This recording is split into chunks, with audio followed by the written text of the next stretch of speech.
If I'm being 100% honest, I have zero idea why I'm even making this video. This should not even be a topic of discussion, but it seems like it is. It seems like people are questioning Fletcher Cox and what he brings to this team. I understand that the numbers may not be there, but I'm going to explain to you why he still is the man dog. Eagles fans everywhere, this is for you. Yeah. Fly was flying on the team. Touchdown, touchdown. Time to get Jalen this ring. You don't really want to start a thing. This a bird gang nation, baby. It's a Philly thing.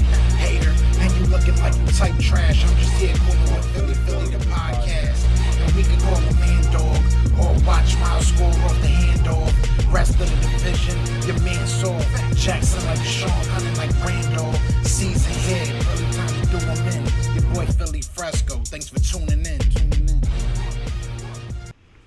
What is going on, you guys? It's your boy Joe Castro, aka Philly Fresco, and it is Philly the podcast. So today we are going to talk about Fletcher Cox and this defensive line in general. I know that the defense gave up a lot of points these last 2 weeks, and I know a lot of Eagles fans are probably a little shell-shocked after the first couple of weeks, thinking that this defense might have been better than it seems right now. But we are going to talk about it. Before we do get into that, be sure to hit that like, hit that subscribe, join the family. We're trying to hit 3K. We're on the road to 3K. We would love for you guys to join that ride. So let's get into it, man. The man dog, Fletcher Cox. I've been seeing a lot of people basically saying that Fletcher Cox is trash right now. They're saying that he's not living up to his paycheck. He's not producing. He's not that guy that we had a year or two, 2 years ago. Whatever you want to say, he was at his best. They're saying he's washed. It's time to move on. I'm here to say that is the worst take. That is the worst take I have seen in the NFL right now. And it's mainly coming from Eagles fans. I don't see people outside of Eagles land saying stuff like that. We do interviews with a lot of different people, a lot of reporters from different teams, a lot of content creators from different teams, and a name that constantly comes up is Fletcher Cox. Now it's going to be Javon Hargrave because he's seeing the fruit of his labor and reaping the benefits of having someone like Fletcher Cox on the side of him. The question we should be asking is not what is going on with Fletcher Cox, is what is going on with the guys on the outside that are getting one-on-ones consistently, sometimes going unblocked. Shout out to Brandon Graham, and I wish we had him back because he'd be a big help right now in this run game.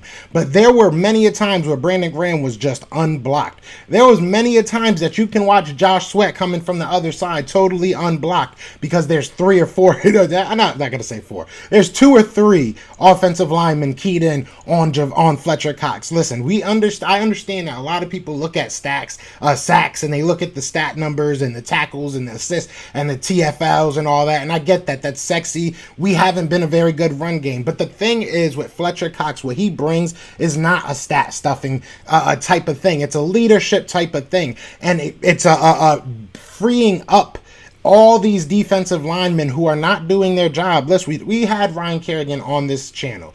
We had him here for an interview, and it was a blessing to have him on here, and it was a lot of fun to kind of chop his, pick his brain a little bit and chop it up with him. But right now, he is not producing. I am looking at the guys on the outside. Again, like I said, you are getting one-on-ones consistently. Javon Hargrave sometimes is doubled. Sometimes you see Javon Hargrave and Fletcher Cox both doubled. Now, and this brings me to the second level. We talk about this run defense.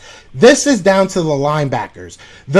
At the pure essence of what a defensive tackle is asked to do is to clog up holes and make it possible for these linebackers to clean up the mess. That is your job. Our linebackers are inept and cannot do that right now. I don't know why. One thing that I see that I'm looking at and I'm saying, okay, you're a little bit off the ball. I understand we're trying to, bend, don't break. We're trying to keep these short crossers in front of us, and that kind of gives up that run game a little bit.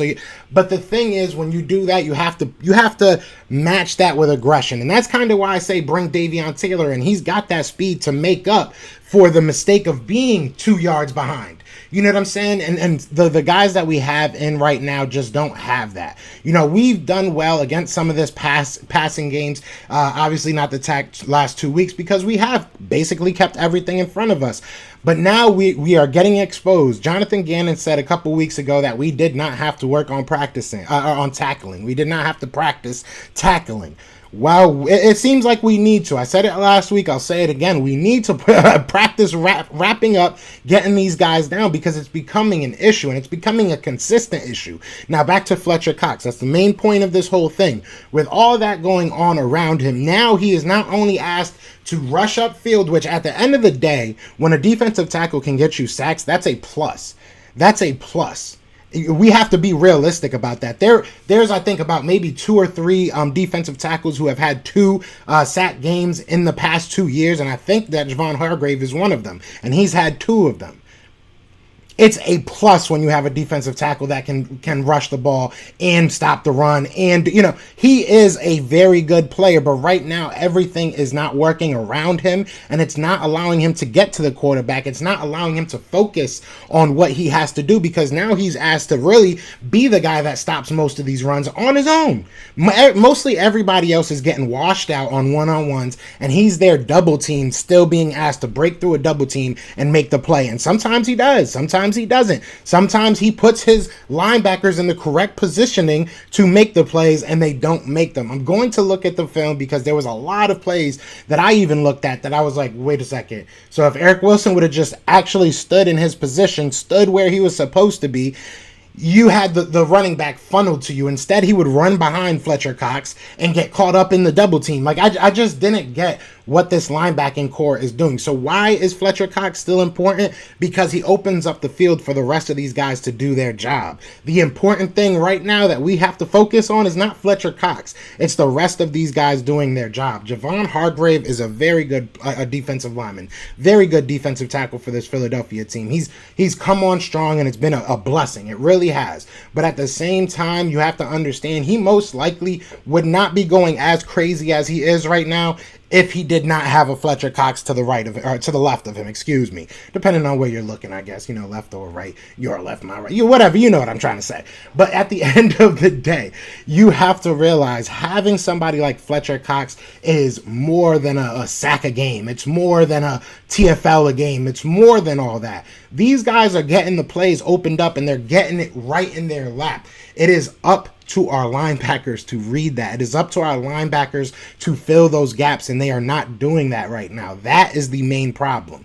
If they start filling in their gaps, if he can trust them to fill in their run gaps, then he has a little bit more leverage to go upfield. Right now, he's kind of trying to play back, make sure nothing gets behind him, because once it does, who knows when it's going to stop. So, look, there's a lot of issues, and I feel like, Fletcher Cox is just a big number as far as the cap, and everybody wants to go after that. But at the end of the day, we have to be realistic. We still have one of the better defensive tackles in the NFL. Fletcher Cox is still a top 5 in my opinion, and he's still, top 10 even if you want to hate on him. So it is what it is. He's opening up for Javon Hargrave to go in there and play his tail off, which he has. Josh Sweat is able to go one-on-one with a lot of tackles because of him, as well with Derek Barnett, who I'm very close to just not even saying his name in full anymore. We got to come up with a nickname for Derek Barnett right now. Maybe we just call him PF, personal foul. He's PF Chang's right now. He's just personal foul, takeout. That's every day you getting a personal foul from him. So maybe that's, I don't know. Y'all tell me, maybe that's a good one. We'll come up with a good, little nickname for DB, but it's just bad right now. You know what I'm saying? Let's not focus on the wrong things. Let's focus on where we all know the truth lies, and that's the linebackers right now. And I'll even go this far. We all going on Jonathan Gannon about his play calling and playing a little bit too far back. I've heard people say that Schwartz was better than this. I don't know about that. But my thing right now is I just don't feel like he has the personnel. And this has been a very consistent, a consistent take in Philadelphia for about the past 2 or 3 years, if I'm being 100% honest. We don't have, outside of our cornerbacks now, because I think Steven Nelson, even though he was getting kind of cooked yesterday, he's still an upgrade. He's still done pretty well. Darius Slay has played very well this year, in my opinion, in my humble opinion. I think he's played very well this year, in the circumstance that he is. That's just where I'm at right now. And then you look at the linebackers, they just haven't done their job.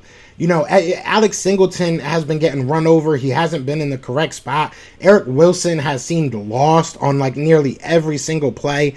It's just looked bad. Jannard Avery, And he had like one really good week and then just never played really that much again. Yesterday, he had a really good tackle, didn't see much of the field. It's just so much going on with that linebacking core. I feel like, and I said this before, and I'll stake my claim on this. I feel like if the Philadelphia Eagles had a decent, and I'm not even saying good, great, I'm saying a decent linebacking core, I think we'd see a totally different defense. I really do believe that if we had a linebacking core that could go downhill and stop this run, we'd see a totally different defense. Our secondary has been playing well. They've been a little bit up, they've been up and down, I guess. They put a lot of points, but it was a lot of points over the middle, a lot of points on the running game. So it's, it's tough for me to really put that on Slay or, Steven Nelson. Anthony Harris has not really lived up to his, he's done well in theory. He just hasn't made the play. He's gotten to the point of the attack where you need to be, and that's a key attribute of a safety and a key attribute of a football player to have that type of instinct. But once the play needs to be made, he's not the guy right now. So I don't know what's going on with him. Maybe if it clicks, he'll be a very good player. Rodney McLeod came back last night, and I should say, and he played well. I was very happy with what I saw out of Rodney McLeod. So I'm not too down. I'm not too up on this team still. We're still learning. Look, I predicted prior to the season that we would lose these past 3 games. I said that we would be 1-3 at this point. I did say that we would beat the Panthers. I don't know how I'm feeling about that. I think them without Christian McCaffrey, maybe we have a chance, but that's a whole nother live. That's a whole nother conversation. We'll start, Panthers week probably tomorrow. But either way, we have to realize Fletcher Cox is not the problem. Okay? The problem is that we, again, do not have the personnel to run the type of defense that our defensive coordinator wants to run. And what he's running is not that complex. It just takes playmakers. So let's all get off of, Fletcher Cox's back. I think that, he's all right. I think that we still have a dog out there. I think that he's helping Javon Hargrave along the way. So if Javon Hargrave becomes that guy, then, hey, let's go. But right now, hold up, wait a minute, let's still put some Fletcher up in it, you know what I'm saying? But you guys let me know what you think. How are you guys feeling? Let me know if you guys think he's a problem. Like I said, a lot of this was on Twitter, so I do want to know what, my YouTube guys and everybody on Newsbreak, what do you guys think about this? Leave some comments, let me know. Maybe I'll make a response video to the comments, because you guys been killing it in the comments lately, to be honest. So, but yeah, other than that, man, y'all know what it is, man. It is Fly Eagles Fly, and we are out here. Peace! Eagles fans everywhere, this is for you. Yeah. Fly Eagles flying on the team. Touchdown. Time to get Jalen this ring. You don't really want to start a thing. This a bird gang nation, baby. It's a Philly thing. Hater, and you looking like you type trash. I'm just here calling on Philly the podcast. And we can call a man dog or watch Miles score off the handoff. Rest of the division, your man soft. Jackson like Sean, hunting like Randall. Season here, early time to do them in. Your boy Philly Fresco, thanks for tuning in.